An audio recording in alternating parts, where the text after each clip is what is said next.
Bonjour à tous, j'espère que vous allez bien et que vous passez une excellente journée.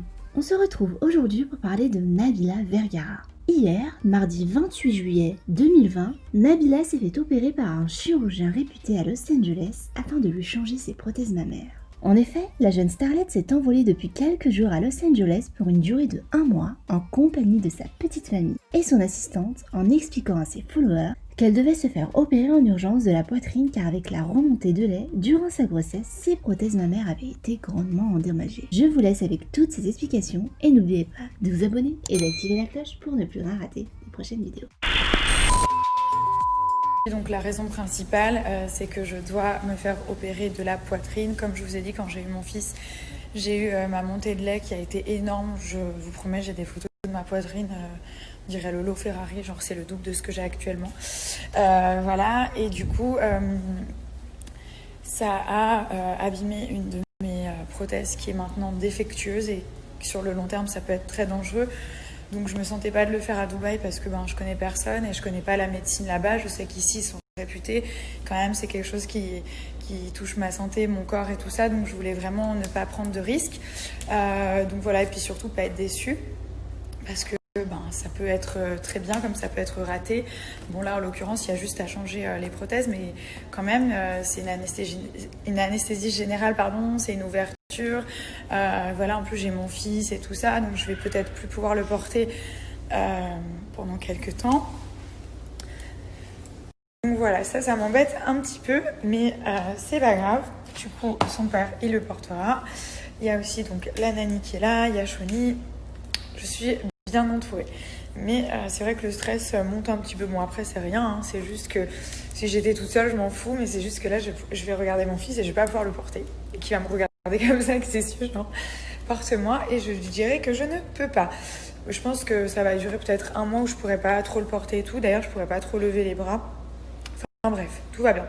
Mais je suis très contente donc d'avoir pu voyager et de pouvoir faire cette opération parce que je me dis si après on est reconfiné, etc., que je me retrouve confinée, qu'il y a un problème et que je suis bloquée ou qu'il m'arrive quelque chose, je préfère vraiment sécuriser en fait. C'est pour ça que j'ai préféré m'entourer un maximum. D'ailleurs, il y a Paul aussi qui va arriver. Comme ça, je suis sûre que personne ne manque de rien. Mon fils, il sera bien entouré. Je serai là aussi. Bon, je serai un petit peu peut-être au lit au début. Je me rappelle plus en fait quand j'avais fait ma poitrine parce que c'était il y a presque 10 ans.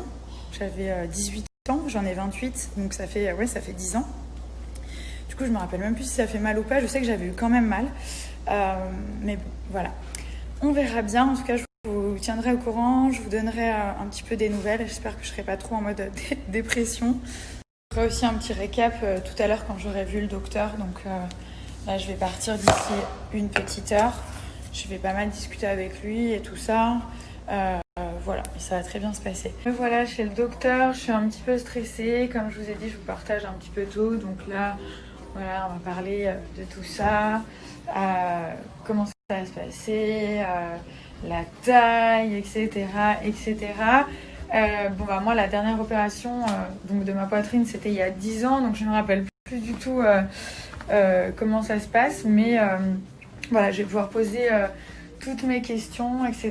Comme je l'ai dit, j'ai pas envie de changer la taille, j'ai envie de rien changer, si ce n'est juste réparer mon petit souci. Donc voilà, de toute façon, je vous tiendrai au courant de tout ce qu'il faut derrière. C'est assez marrant, il y en a qui sont énormes, il y en a qui sont toutes petites. C'est assez dingue. Du coup, je vous remercie aussi pour tous vos messages, ça va mieux que ce matin.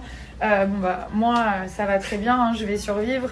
Mais c'est juste que j'angoissais un petit peu par rapport à mon fils, de ne pas pouvoir le porter, puis peut-être jouer avec lui. Pousser la poussette, j'en sais rien. Et j'avais peur qu'il soit triste, mais vous m'avez vraiment remonté le moral en me disant que les enfants, ils comprenaient très vite les choses aussi. Et puis il y a son papa qui est là. Je suis bien entourée, donc voilà. Mais c'est vrai que j'étais vraiment pas bien. Et quand j'ai coupé le snap, en fait, je me suis mise à pleurer et j'avais pas envie, mais c'est monté d'un coup, donc. Voilà, en tout cas, merci 1000 fois pour tout. Et puis, je vous tiens au courant. Demain, c'est le grand jour. Donc, je me fais opérer à 6h du matin. et puis ben, dès que je me réveille, je vous ferai un petit message où mon mari vous dira que ben, tout s'est bien passé et voilà. Bon les amis, on vous donne un peu des nouvelles. La princesse s'est réveillée. Elle est sous perf. Hein. Bon, elle est bien logée. Hein. Comment s'est passée cette opération? Très bien. T'es fatiguée? Bah, ça s'est super bien passé. Du coup, le médecin m'a dit que c'était top. Il m'a tout changé, il m'a mis des drains pour bien nettoyer et tout ça. Et je me suis réveillée, bon j'ai très mal quand même. Je vais pas mentir, j'ai vraiment très mal. Et après il m'a dit que je pouvais rien porter pendant 1 mois et demi. Ok. Mais sinon ça va, tout va bien. Bon, on est rassurés. Voilà. Bon, regardez quand même, hein, franchement, il y a Shoni. J'ai rarement vu une chambre d'hôpital comme ça, fauteuil en croco, dressing. Elle est pas trop mal, hein, je vous le dis. Elle est plutôt bien. Elle est plutôt bien. Il y a tout le monde qui est inquiet. Donc Thomas il va dormir là ce soir, mon mari. Ah oui, je vais dormir là. Il y a un lit là-dedans, là. On va le déplier. Après, je me demande même si on ne devrait pas demander un lit bébé. Parce que je pense que je vais pas survivre. Ouais, mais demain matin, on rentre, hein, de toute façon.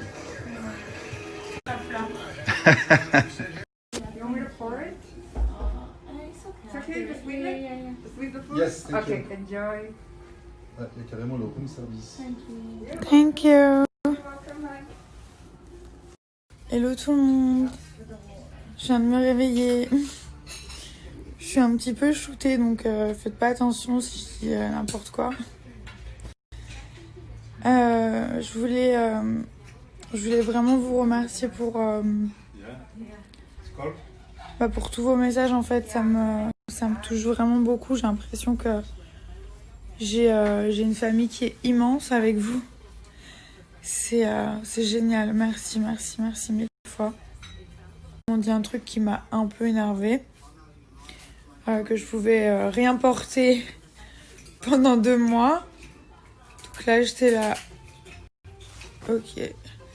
Mais c'est pas grave. Ça va. Donc là, je sais pas trop ce que j'ai. Une sorte de bleu. Et j'en ai aussi à l'intérieur de la bouche. Là. Je pense que c'est quand ils m'ont mis un tube, ouais. Donc voilà, j'ai hâte de voir le résultat, je vous cache pas, hein, j'ai vraiment hâte. Du coup, donc il m'a tout changé, il m'a mis des drains aussi pour bien nettoyer.